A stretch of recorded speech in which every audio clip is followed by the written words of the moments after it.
discrimination etali nnungi ate nga abantu bano bali kuttibwa nga bwolaba omuntu akwata akamuko n'akasala busazi nga bw'ayagala. UN neyimuka negamba tutandike okubassaamu ekitiibwa tuba celebrating oba tuba observing. Era mu 2010 yabadde emukono 13 June twabaddeyo organizations ezitali zimu, twabadde kubanga mu Uganda tuli organizations nyingi era ffenna twabadde mukono tuba celebrating it. Kati at district level oba at regional level netulabanga kyalibadde kirungi naffe tujje tucreating awareness oba tutegeeza abalala about albinism. Naffe netusalawo olwaffe tutadde ku 27 June tugenda okucelebrating the albinism awareness day in Uganda and the 7 regions. Kubanga mu ngeri emu oba endala capacity yaffe tetukyetanga the other time, at least babuildinze nnyo capacity yaffe batulaze nti mulina okuvaayo mweyogerere mmwe nga mmwe eyo DHF kyekoze.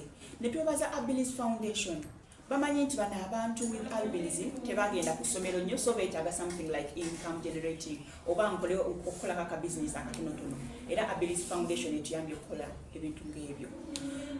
Ffe ng'abantu banamagoye tulina ebizibu bingi nnyo bye tuyitamu mu masomero, mu malwaliro, mu maka ge tuvaamu, bizibu byo bingi. Kati nga ntandika mu masomero ge tusomera tusosolebwa nnyo era nnyo. Nze yesi nina amaaso naye tegalaba bulungi bwe mba ndi eno emabega eri mu maaso ku chalkboard oba ku blackboard omusomesa byawandise mba sibirako. Kati nga nina okugenda mu maaso nnyo oluusi nkwate nako ndyoke mandabe ekyo kyakoze eki kyawandise n'eryoka mbiwandika mu kitabo kyange. Naye abasomesa tebatuukiriza abaana baffe bakole ekyo. Omwana agenda otuuka wali mu maaso ogenda okukopa ticha ng'amugoba vaawo genda banno bagala kulaba bulungi. Then n'abaana nabo abakwata amayinja ne bakanyuga abakwata kini kati nosanga ono omwana agenda ku dropping oba agenda kuva ku ssomero kulwa discrimination yeeyo. Kubanga omusomesa gwe bw'olaba nga bano abaana tebali kukkiriza oli, at least olina okulaba nti olina kyokolawo ku bano abaana bakkiriza oli naye asobola okukola ki, naye asobola okulaba ku chalkboard. Bwe tugenda mu malwaliro eyo abantu bano abasawo oba balowooza tulina abasawo abaffe like specific doctors, abasawo abaffe abatukolako simanyi. Kubanga tugenda okufuna obujjanjabi, ndi mulwadde neetaaga obujjanjabi naye nolaba already olusi mutudde ku line naye omusawo agenda kuyita bano abaddugavu bakuyitengako bo bagende naye nga kuwuli awo okoze eki otudde baleme okukola ki.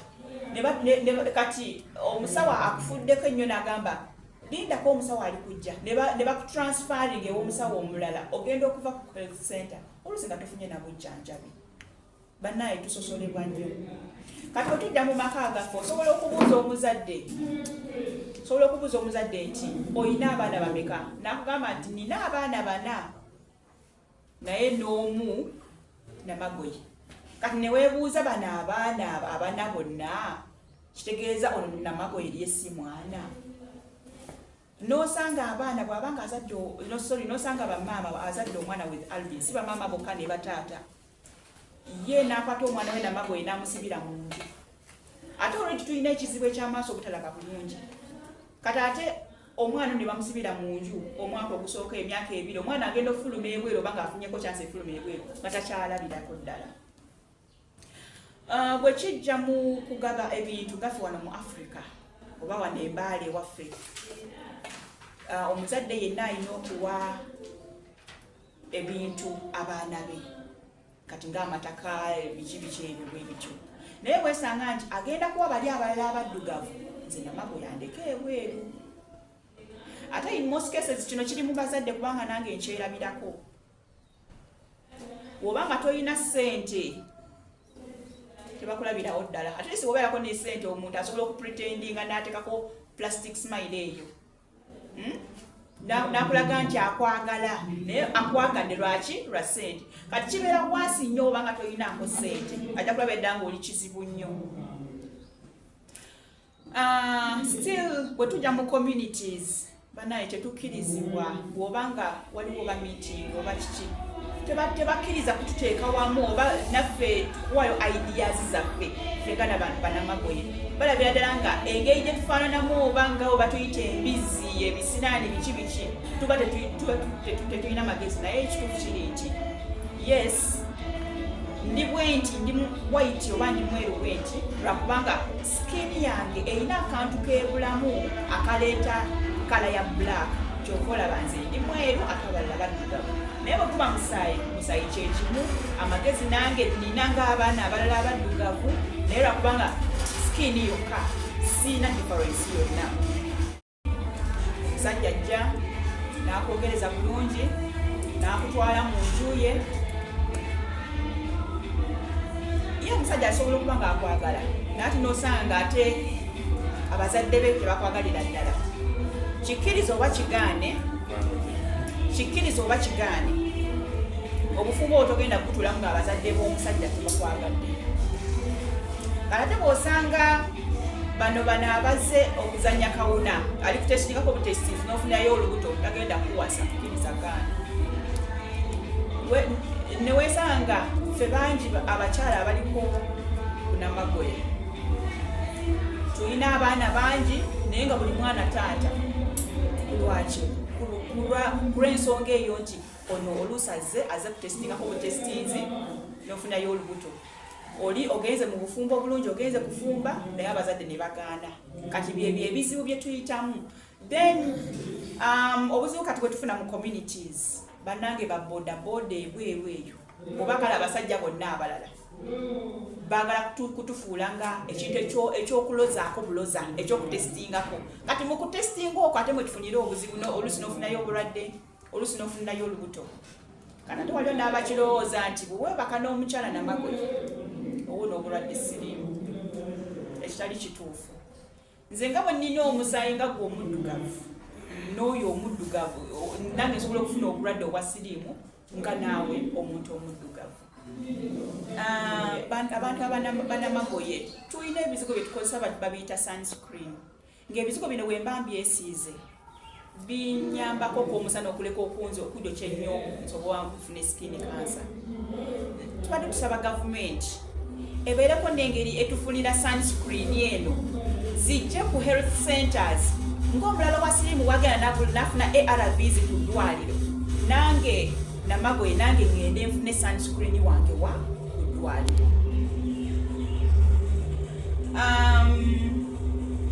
Then n'ekirala abantu ebweru tebakikkiriza nti tuli bantu abaliko obulemu.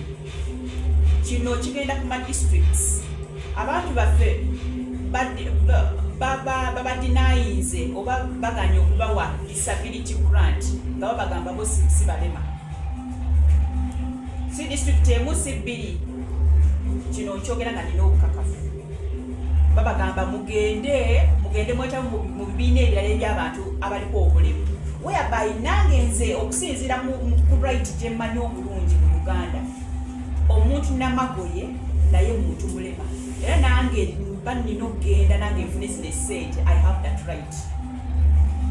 National Albinism Awareness Day.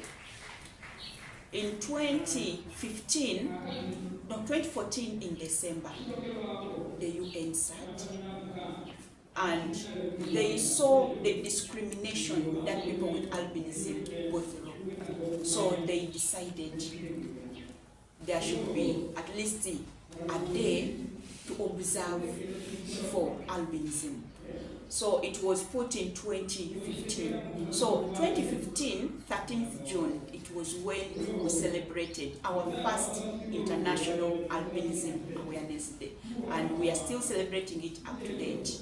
And each year that comes with a theme.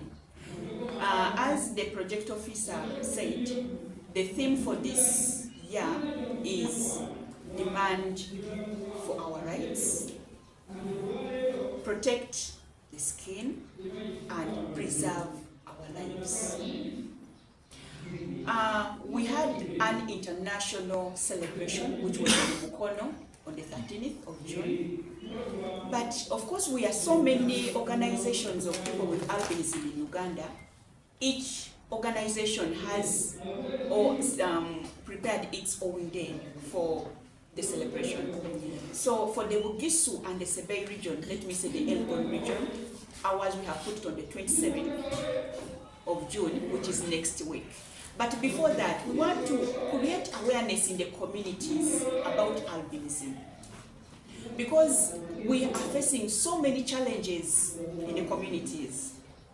When we come to education, our teachers outside there, they deny our children the opportunity of getting closer to the chalkboard.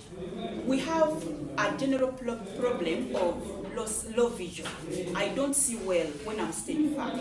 So I have to get access to the chalkboard. But you'll find that these teachers, they don't allow us to go in front to see what the teacher has written. And when we come to our fellow children in the class, they discriminate us, but the teachers say nothing. And this has caused so many children with albinism to drop out of school. Face discrimination. You'll find that a health worker, instead of working on you, they are transferring you to another health worker.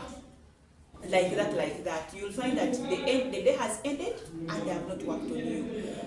The reasons that they usually give is that they fear injecting us because they feel our skins are going to burst. Then there are those ones who also just look at us and just doesn't even want to look at you. Then when we come to employment, our children or our people with albinism, most of them have not gone to school so much to get white collar jobs. The few who have succeeded in education and are getting jobs, they are not given the opportunity. For example, for me, if you gave me the computer, I will use it. But of course, you will have to give me time, because I will have to come nearer to the computer and I do, or I use it very well. But now you'll find that the speed that the employer wants me to work is the speed that he's giving. Let me say, they think or they feel we should use the same speed, me and the other normal person. Yet me having challenges, at least I needed some extra time. Now you find that these employers of ours, they are using that to chase us away from jobs, saying we cannot deliver, which is not proper. Very unfortunate that when you're passing, people, even big people, they call you names, abusing you, that pig, that ghost, that misfortune, that such kind of things. You'll find that this is leading to our people having low self-esteem. They now fear coming to the communities. They fear they fear going to get the services from wherever, whether in education or wherever. When we come in our families, our parents who produce children with albinism, they hide these children behind there because they don't want the community to know that they have given birth to children with albinism. This child grows, one, when the sight is not really good. Remember, we already have that low vision. And now this person has been locked indoors. It will affect the sight the more. The father has to give pieces of land to his children. But you will find that if this parent has 5 children, 2 children with albinism and 3 black children, the parent will only give these 3 children with the 3 children without albinism, denying the right of belonging to these people with albinism. When we come to still family matters, we are denied chance of getting married or marrying our spouses.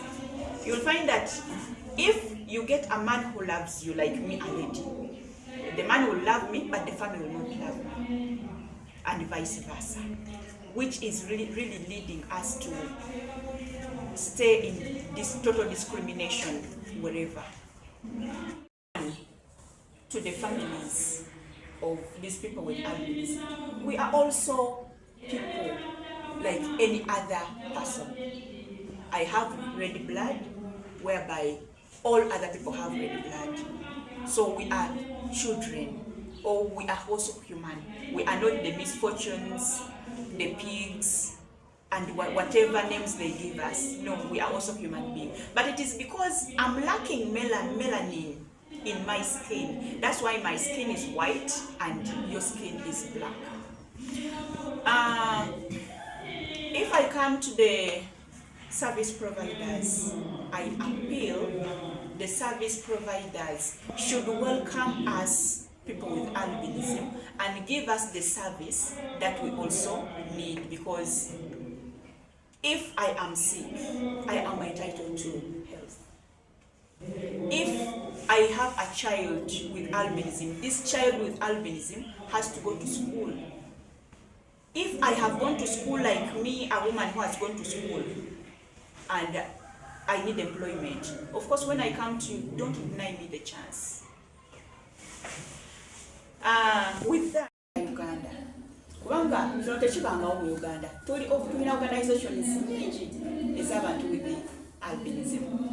Naye buli omu abadde celebrating wuwe nga buli June 13 bwetuukira buli omu abeera wuwe na celebrating wuwe. Naye this time around, Ministry of Gender yakiteekamu amaanyi nekiteekamu engatto. Beera ne batukunga ffenna wamu. Twabadde mukono ne celebrating the ffenna organizations of people with albinism. Nation yatuwadde ssente zino zetugenda okukozesa okucelebrating olunaku lwaffe kwa 27. Ne twebaza na organizations endala. Abazadde mwagala abaana bammwe, buli wokoma okwagala ono omwana bw'onaakoma okumufunamu emikisa. Kwaki bagamba nti omwana bwe alimu emikisa, kubanga ono omuntu akulaza okwagala. Bw'abanga akulaza okwagala, osobola okugamba bambi omuntu oyo anjagadde, Mukama amuwa omukisa. Automatically ogenda okulaba oyo omuntu akufuna ki, afuna emikisa. Naye kati bw'ojja ewaffe e Uganda oba embaali, bo bamanyi nti bw'okwata enviriza eza Namagoye ogenda funamu mikisa. Bw'ofuna erinnya erya Namagoye ogenda funamu mikisa. Bwe mukwata mu ngalo ogenda funamu mikisa. Nedda. Bannange bano abantu baffe muba embracing, mubaagale, kubanga nabo bantu ng'abantu abalala bonna. Kati kino kigenda abalala abataliiko bulemu. Naffe mutwanirize, naffe tufune service gye tuba tuzze okufuna eri mmwe bwe tuba tubadduriddeyo neya.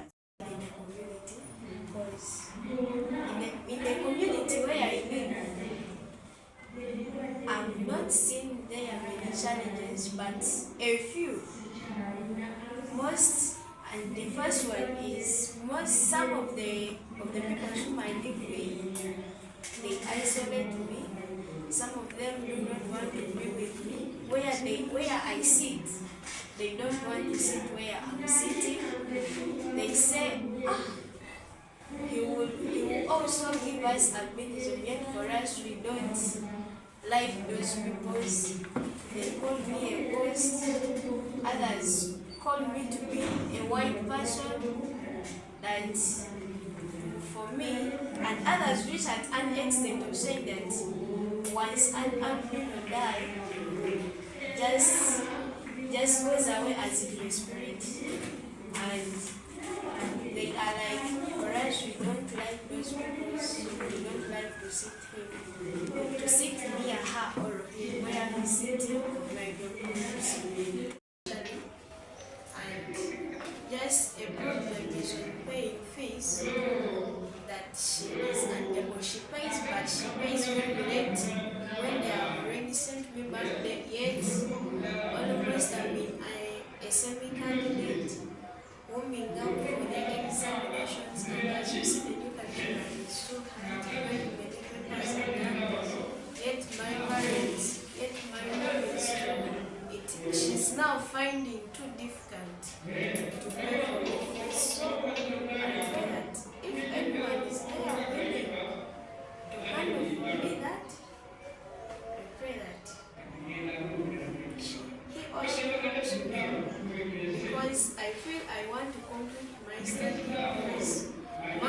is also praying so hard that I complete my study, and she also sits there and she says, I'm an educated so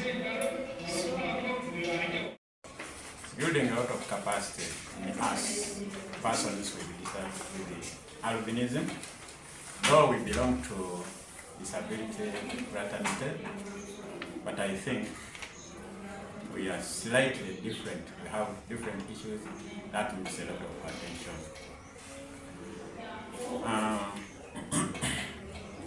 I will, even within the disability fraternity, we are also discriminated.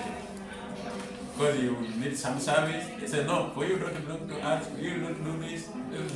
So those things are there. So we need to do a lot, we need to do more.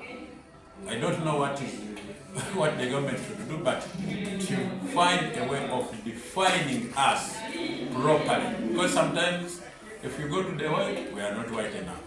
You go to the black people, we are not black enough. You go to the disabled, we are not disabled enough.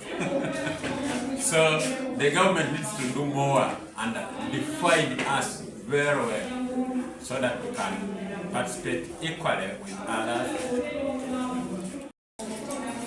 We go through very many challenges, and some of these challenges are as a result of myths and misconceptions. As my friend was narrating, some of the things are myths and misconceptions, but I urge persons with albinism, you need to understand that you have a problem. And you need to understand that these people may treat you in that way because they are not aware that you are there. So we need to speak up. We need to show up ourselves. We need to do things to compete together with them. They see that we can also do similar things as they can also do. Daniel Mai ushikira abantu bali kuleme bali district. Kunjowere rara defa abantu bali kuleme. Mai director bulama kukaniha wakanihira ngalira abantu bali nyibu bazungu nefe senga categorizing first abantu bali kuleme. Ngamuli bayaya babembi, we call them as little people. Abani bayaya bahabonata, abani bayaya bahawulira ate bakani hata, abani bayaya baleme physical disability. Kale byose kuli ni categories zingalinze abantu bali kubulema. Ane kunyowerera balebe mu communities bayambasa bali bayaya abantu bali albinism, people with albinism ibali abantu bali kubunanga bulemeta nenabo bali batwera bali kubuleme. Afenga abantu bali kubuleme mu community zefu kuli ni challenges zingali tesikubiramu kunyowerera nadala ngefe bamayi bala bambasa bali kwa kubwali kati ngawati ye mungu omusoleli Yesu wakukanire ne wazi olukuza kwali ha mungu bali balere shisirani ali bambasa bali umwana Yesu uza kusala ata kuwomuleme bala kumanye bali iyo balala kusali hana bala ne buleme bwakirasa bwako kwa hoto ababa bapapa na bali ho buleme na baba mayo baba sali bambasa bali papa oli ho buleme akabuyira omukhasi umulamutu bambasa bali kambana ya hakunyoro omukhasi uli ho buleme atenga eshirishirota shichira kumulanga akase hupisa bamaye ni bapapa be mu community bahahwiranga ishindu shihaliota wehubotya mbona bacha kugema bareba oli ni abana be bali kuli munaku ni abana musafu no kundi busa ali bambasa bali fefe bana bali ho buleme kwa hakugeme wata era fe batera ko kule hamutsi inyuma yo shichiro bona abantu bali ho buleme anyuma ho abe basomata nge bamanya bali bakahwira abantu bali ho bulemewa isomerota shishindi shesingana ko kupilisa no mandi bale be mu communities bayira abantu bali ho buleme somero lwehuba unyamundu wabo wale mala biche yenga kumurweko ali ngomwana omulaina abato omuchesi kabisa shichina kupilisa basali mu byalo bayira abana bali ho buleme batye basome kurusa government shesi yakakuyeta bali abana bakanyala kuchenda ta ngabetaga wheelchair betaga chimisendo betaga zikalipasi bino byese bakwanisa bicheresha abantu nga supporting shiche balebe bilala bili expensive ubirisa kuri bemihani nafe bayeta abana bafana bali babone bali batsesomero nga husima government loko yakumanya inafe kuliwo bekubeliyo ba MPs befe bakushikiliranga ne bali ko bulemene basoma bali kurangisi shishindi bakuwaho ni national grant bafe ni papi hamalata chichine ni ilosera ho kupirisa ni government ilosera ho kuishenga okuba national grant kesa once in a while atamala kana kola kumulimo kolerera langa ni kuitaga ta asiyo kushiri ni bitago bikashi chichine ndi kulomba government yongere iba government inyalisa kulomba kwangenga nindi kusaba abelo meleni bale mena bo batsenga basaku beko basaku limbuka yola baba ko kakana dafa ni bashusa ba considering bale me first na bani ba ko kakana at least at the end of the month so that nyalisa ku supporting ko bomule moli numwana nyalisa nayi kuyira isomero lwevuba bilyo byesumule mowe yansi uwafulira asi ahanyala wakola business tinda lutanga tsitanga abeni support chichira government nga yanyihiye kura mukakandunga nibakola kubasaku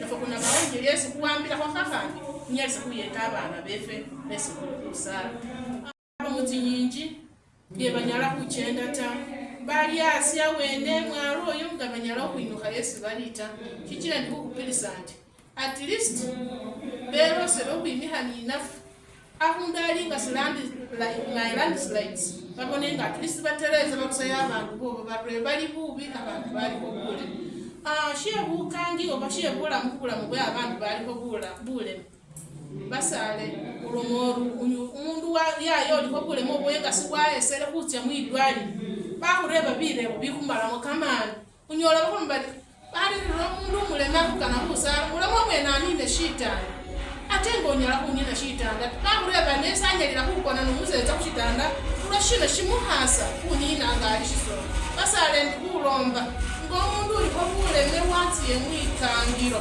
ndikulomba ndi basawo ni kumukufeyo kuba nafo kuitaga buyeti bene kuba mukefura kukali iliyoba yaya baliko bulemesi bahanyala beyindo mwana nga bakanywa operation alinga wakuba bera mita bananyalisa babyena usindiho mwana oba kumukolako